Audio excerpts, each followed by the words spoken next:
今天虽然要晚了一点，但今天的鱼用分量啊，个顶个都不小。哎呀，我们到这边来放吧。哎，嚯，好了，拉链拉开，我们看一看今天的鱼货。今天鱼货真的是不错，这是几年没有钓过这么大的鲫鱼了，很少能见到。哎呀，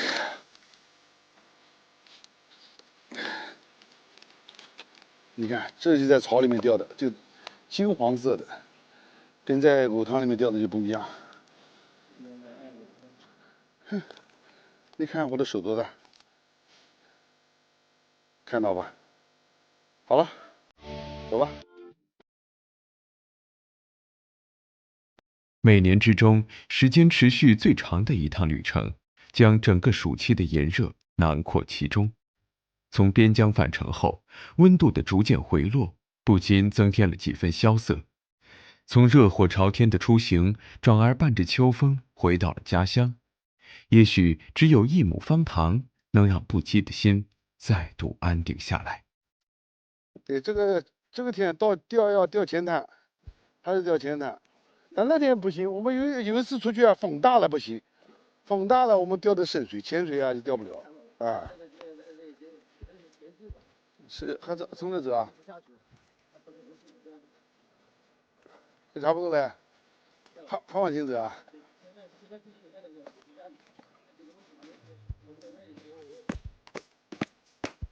那他呢？你看，你看他们那边的位置，所以说的好啊。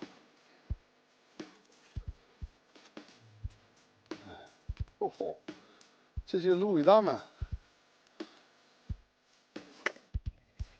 这边来看一下鲫鱼啊。线不光这种短的，线还要稍微粗一点的。你要不粗一点啊，你根本控不了的。一旦缠到这个藕头子上面去就麻烦了。不在这边吧？它在哪？在这地方是吧？就这上面就是。就这地方吗？就在这个地方。应该就这个地方就到了。你再往前去不到，往前去来不及。有那么大个体就在这。嗯。哎，对了，这个地方嘛，现在水开了嘛，那个到那边去，这样的话我就好打了。啊。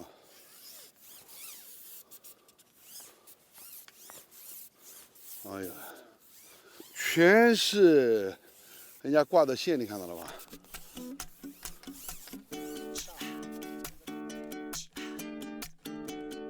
合肥长丰县陶楼镇，星罗棋布的水域和极为复杂的水底，为鲫鱼的生长提供了绝佳的环境。不知为何，一旦看到这样的藕塘，就难免让人联想到金灿灿的野生土鲫，这在开阔水域是很难见到的。每到这个时节，我们都会来到合肥周边转一转，就看这陶楼镇的小藕塘能否给力，让我们满载而归。我们今天到的是长丰的啊，长丰这边有个水库，这是你现在看起来是藕塘，但是呢，这个整个湖面啊是在这个芦苇挡着了，可能你现在拍不到，一会儿就能看到了。啊，我们等于在水库的一个梢子，这个梢子呢是个藕塘，下面呢就是水库。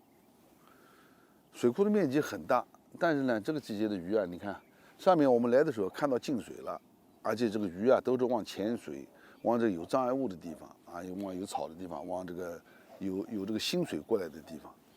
但来了以后，我看了一下，昨天我的朋友小桃子跟我说了，就是说这里面鲫鱼大，所以我今天就过来看了一下。一看我们在打窝的时候就看到，挂了很多的这个线啊，都是挂到这个藕杆子上面去，都拉断了。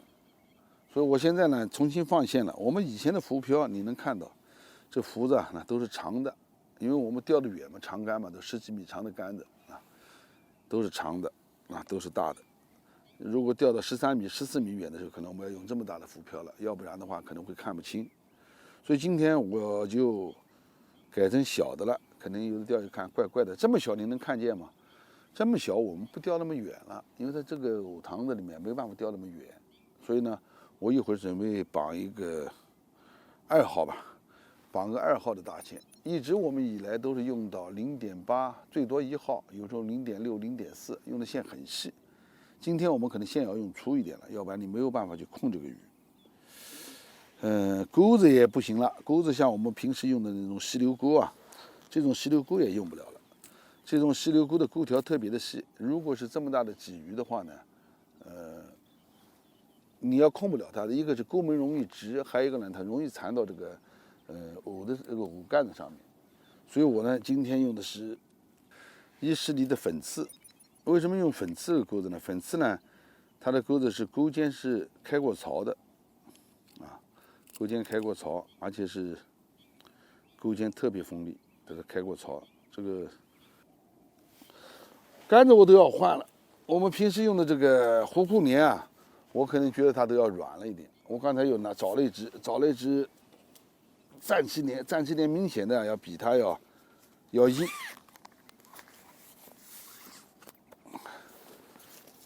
可能在这个草洞里面啊，操作也方便一点，能明显感觉得到。你看它第2节啊，这个第2节明显就粗很多了。你看到这个第2节就不行了，这第2节2个一样粗的话呢，这个地方比这个地方就粗多了。所以我呢就用战旗棉了，战旗棉要硬很多了。所以有时候我们钓鱼啊，就像真的是钓无定律，就随时你就要判断，鱼大了。地形复杂了，我杆子软了，我这时候可能线就要用粗一点，杆子就要用硬一点。你要不用硬一点的杆子，可能你真的是挑不上来它。所以他们那个很多那个浮漂啊，线挂断了，就应该是杆子挑不起来。我说归说啊，我赶紧要绑啊，开始工作了。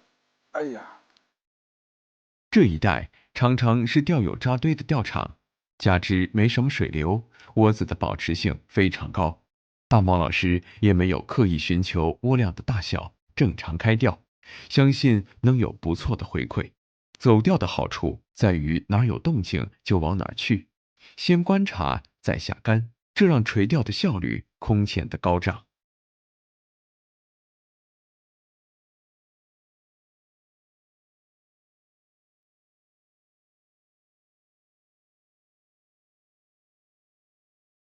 其实现在可能很多这个年轻人不太爱这种钓法，还是喜欢旋坠式钓法。那种钓法呢，仍然是舒适度高，杆子往那一放，可以喝着茶，看着手机。这种呢就不行了，这种就要手要始终要把杆子抓着。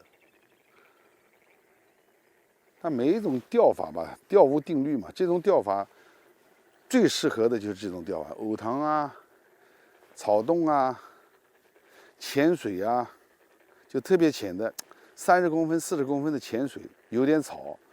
那我们正常的旋坠式钓法就没办法钓了，那这种钓法就可以钓了，它的优势就出来了。你要不断的去挑逗它。又渴了吧？又渴了吧？哦，鱼货还没拿来。桃子，桃子，桃子，把我鱼货拿过来了。这就是今天的第一尾鱼了。所以今天的整个线组都做大了，直接就飞了。这是那是小的，还不是大的。它的鱼啊，就有一点点泛白。你看那水啊，能看到泛，它有点浑。如果水啊是清水的话呢，这鱼啊整个鳞片都是黄的。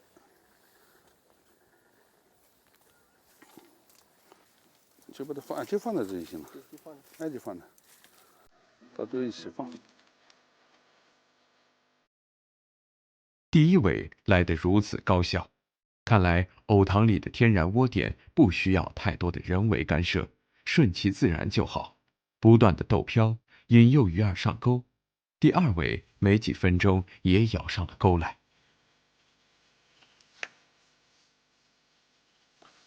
那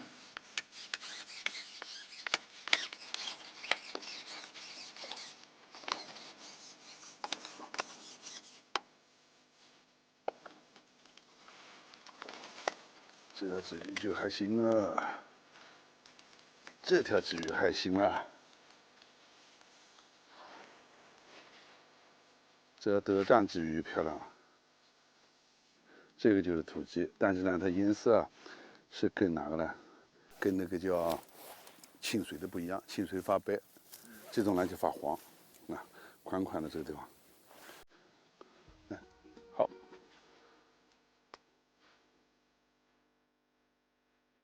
鲫鱼的个头不断提升，但美中不足的是，为何不是通体金黄？毕竟在类似水域中的做钓，我们还无一失手，全都让我们碰见了金灿灿的野生土鲫。大毛老师扭过了头，转到了另一边的窝点，没想到不出10米的距离，竟有如此大的差别。有口了吧？有口了吧？我讲不可能不行的嘛！你看那鱼就黄了吧？好了，有看到没？拉线，拉线，哎，对了，好了。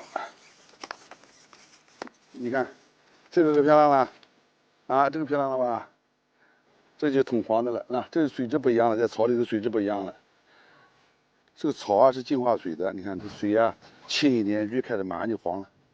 在那个浑水鱼是白的，对吧？就这几步路，颜色都大不一样。不要紧，我把这个去掉，你看，来，它已经滚到草里面去了。啊，我让你坑头讲话，它已经滚到草里面去了。它有这个草，草是净化水的，所以它的水啊稍微颜色啊泛一点青，这钓上来鱼啊都黄的，金黄色的。现在藕塘那个水啊就浑的，浑的水啊鱼就发白。风那么大，在那边怎么放都不好放，放不进去的。哎，好像，你看看，就一逗它就起来了。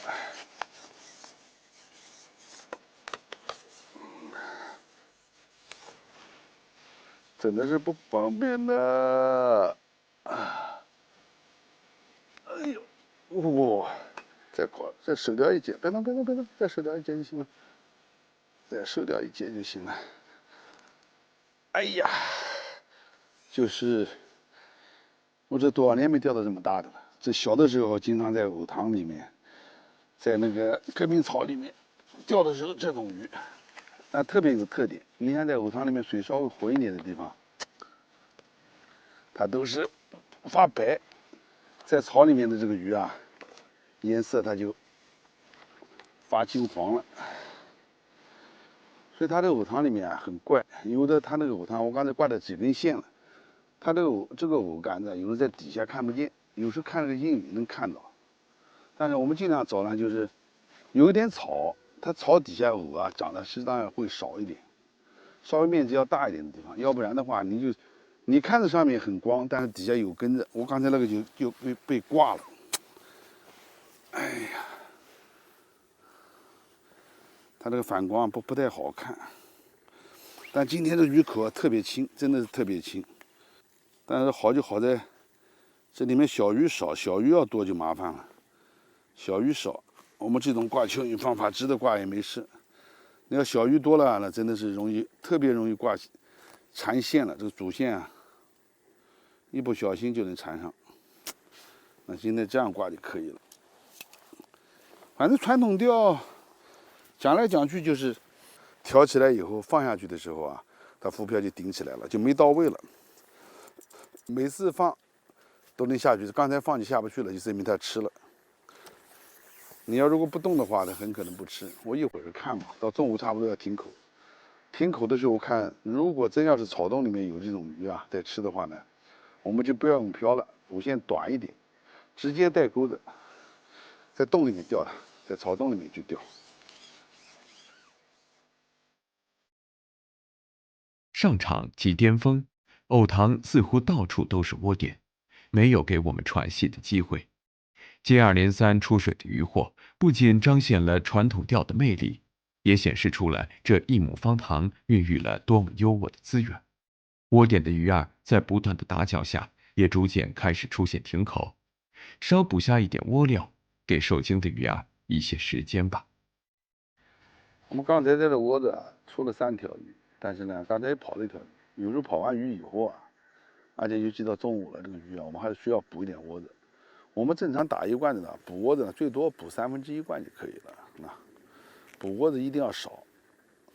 如果呢位置不上鱼的话呢，我们连窝子都不需要补了，差不多1/3罐、1/4罐都可以，就是要少，不能多。补窝子要多了以后啊，一会半会这个鱼进窝以后啊，也不一定能吃你的钩。所以我们补窝子呢就少补。啊，不上鱼的窝子不需要补，只要上鱼的窝子上个几条或者跑鱼了，我们要换下个窝子钓的时候呢，就把窝子续上。这样续上以后，钓完别的窝子再过来，这窝子里面又有鱼了。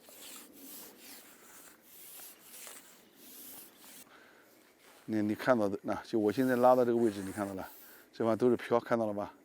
这是别人的漂在这，浮子啊，就是不小心中鱼，有时候是风吹的，就挂到这个藕梗子了啊。这个地方有，这个地方有这个浮子，几乎能钓的地方都能看到，就经常有人在这钓。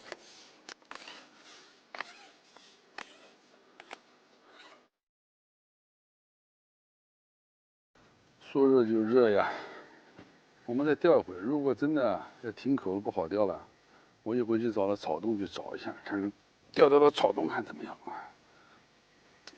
今天有风，如果没有风的话，应该是不错的。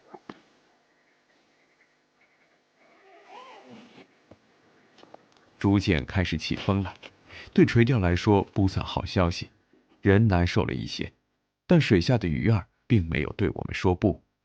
捕窝之后没过一会儿，街口再度来临，一尾尾的渔获让人目不暇接。来了，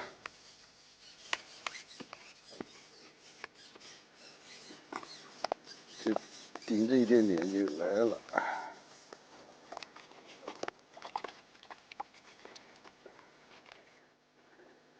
哎呦，这个鲫鱼看还是喜人啊！来，来，进来。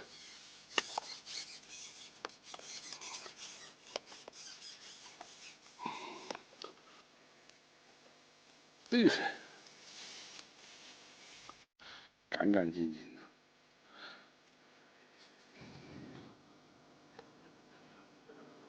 的。来，这边停。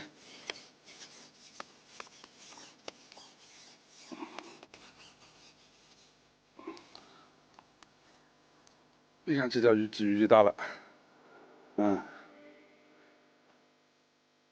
这条鲫鱼就大了。它因为戳不多，两3条戳完以后就没了。你要等一会补点窝子，等一会再来了。这窝子差不多了，这窝子不补的了，走，不补了，把那边窝子钓完，钓完以后看草头能钓就钓，不能钓我们也收了。现在钓也收罪了。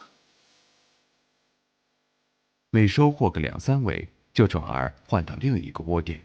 传统钓实在是方便高效，动静结合的优势将时间分配得极度完美，这一点渔获就是最好的验证。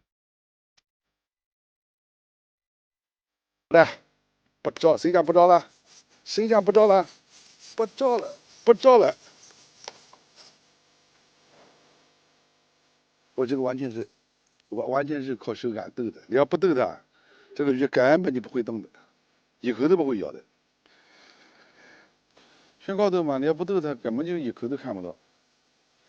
我拉到杆子，你看到我逗了2次，刚放到底顶起来了。你要不逗，放动都不动。它有的逗在半水，往一放它就冲下去就咬了。现在鱼啊，我刚才在那边看，全部在藕杆子那个地方，真正草里面还看不到。风大了，草里面看不到。全在藕杆子，有时候都跳起来了。有青苔啊，有这东西的。来了。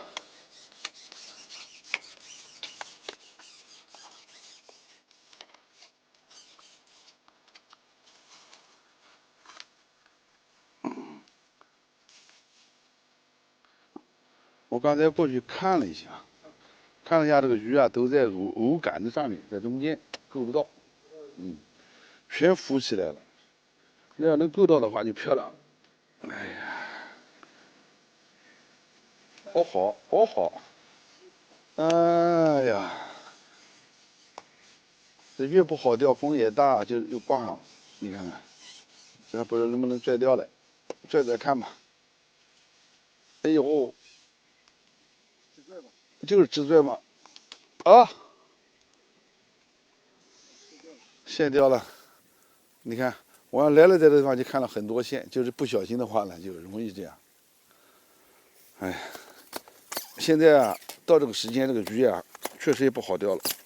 啊，我刚才看了一下，那个鱼啊，还是在这个中间。因为我们在外面钓鱼啊，经常能碰到这样的天气。一碰到这样的天气啊，这个鱼啊不好钓。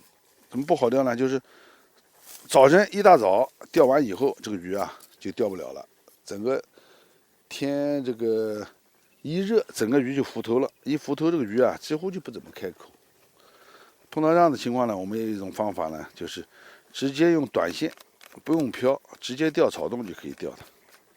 这是在游钓中国的，应该是第3季吧，我记得好像，哦，第4季，哦，第3季，第3季嘛，第3季、第4季我忘了，应该是第3季的第1期是第几，我记不太清了。我们就是在肥西就这么钓过。藕塘里的作钓实在酣畅淋漓，基本没有停歇。长风的这1亩方塘，我们可以宣告完全将它征服，放归了渔获，也为这一战画上圆满的句号。哎呦，放鱼了啊！今天虽然晚了一点来，但今天的鱼用分量啊，个顶个都不小。哎呀，我们到这边来放吧。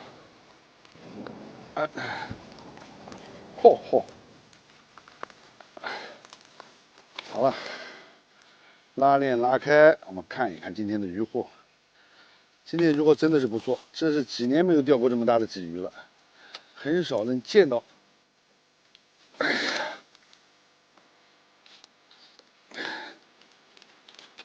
你看，这就在草里面钓的，就金黄色的，跟在藕塘里面钓的就不一样。哼，你看我的手多大，看到吧？好了，走吧。